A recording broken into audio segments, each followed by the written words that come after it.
My name's Jeannie Whitworth, and I'm from Lynn Haven, Florida. I was a runaway.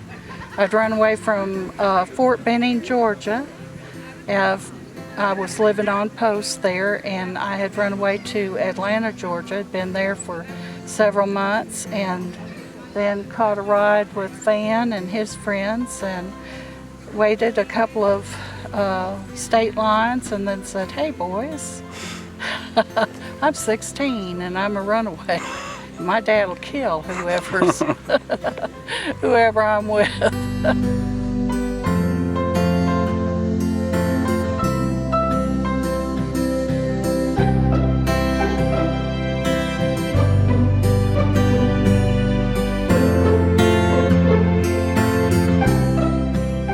I rode with this guy over here.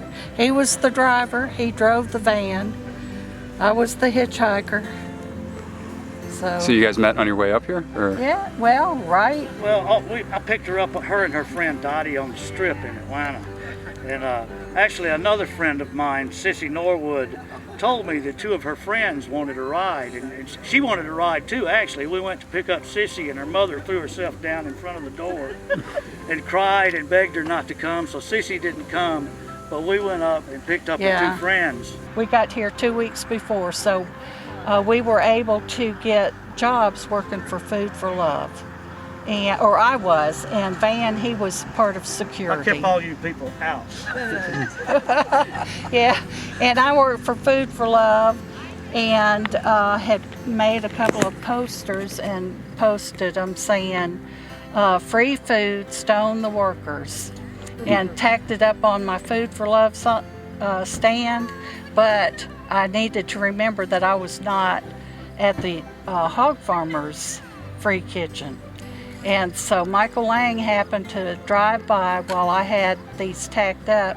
He jumped off his bike, jumped up on our stand and said, "Who did this?" And he made some kind of comment, "Are you crazy or stupid?" And I said, "Well, I thought this was Food for Love." Well, on the first day of the actual festival, it looked like there were ants just all over.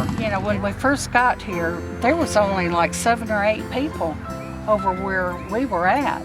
And after we'd been here a couple of days, somebody came running over the hill saying, "Oh, there's a bunch of freaks that have landed up, up there. They're setting up tents, they're setting up a food kitchen and all this stuff," and it was the hog farmers. So we wound up going up there, and that was about the time that we got our jobs. They fed us. Yeah. We had no money. Yeah. So we were, flying by the seat of our pants when we went up there. And as the people started coming in, you could just feel the intensity of, "Oh my gosh, this is something really big." And then it just got bigger and bigger and bigger, and it just about would blow you away.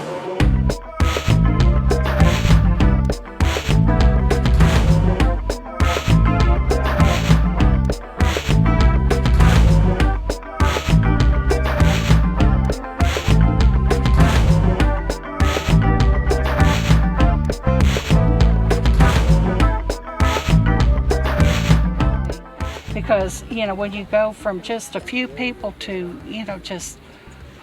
all these, the masses. And, then going from point A to point B, you were practically wading through people. And it's a good thing I was a skinny girl, because I'd have never made it, weaving and stepping over people. And it was like a calling of, like I've said before, it was like a calling of the tribes from the north, the south, the east, and the west, all the way from Europe. We were meeting people, and it was just like-minded people coming together. And when they were coming together, they weren't coming to fight each other or to, debate each other. It was, the music was our music. The music represented what we were feeling at the time. And we, as young people, this was our time to shine. This was our time to say, hey, we're not going to, put up with a bunch of this crap. We're going to love each other no matter what. We're going to accept each other. We're going to share what we have with each other. And with the rain and everything that came about, that's what wound up happening. It could have been a big disaster, believe me, if when the rain and the wind started whipping it up, if everybody had just run trying to do their own thing, it could have been a big mess. A problem in the crowd. It was storming. Yeah. Nobody upset with each other. Nobody trying to get out. Yeah. Just climbed under somebody else's tarp. So, did you have any favorite performances from the weekend? Or? Well, to be honest with you, I was a big fan of Arlo and Melanie. But, I liked all the bands. I really did. I liked all the bands. And this time I was able to see Arlo again. And I was able to see Melanie down at Yasgur's Farm. Now, I had never seen Santana before. And everybody kept saying, oh, that drummer, he's a 17-year-old boy, 18, 19, And I said, whoa. So I don't know if it was the performance or if it was the drummer. But to a 16-year-old girl, he looked good. Okay, this picture was taken of me 50 years ago in the special edition of Life magazine. And I was 16 years old at the time. I was working for Food for Love, and I had my name tag on, and I had a bottle of wine and my shoes in the other hand. The picture was taken at about 7 o'clock in the morning, and the only reason I remember that is I remember the wine bottle. I didn't see the photographer, but I remembered, when I was holding that wine bottle, and did not know that it had been taken until it came out in the magazine. And do you remember when you first heard about Woodstock? I heard about it in Atlanta, July 4th, over July 4th weekend, when I was at the first Atlanta Pop Festival. I guess I had a habit of wandering off all the time, and but anyways, we got separated right there at the first of the festival, and van had to move the van that we came in. So when I went back to where the van was at, it was gone. But as it turned out, it was not too far from where we originally were at. I just moved a very little bit. And so I wound up camping out with the hog farmers up on the hill in their teepee. And since we were there 2 weeks before and 2 weeks after, or I was there, I camped out with the hog farmers, and I was invited to go back with them when they were leaving, but I chose instead to go on into Monticello and wound up living with an artist and his wife and baby and taking care of their child for a while until it started getting too cold for me. And being a southern girl, I had to get back to where it was warm. So I left and went back to Atlanta. About 3 years ago, cruising on the internet, I saw a layout of these pictures from Life magazine, and reading all the comments on it, Jeannie had put on there, "That girl is me." My name is Jeannie Whitworth, and that girl is me. And I replied to her, I said, "Peter Pan." That's the first I ever knew her real name was Jeannie. 43 years later. But that was a nickname that had been given to me by a couple of young guys up on the Strip in Atlanta. And anyways, it was not a nickname I gave myself or wanted to stick.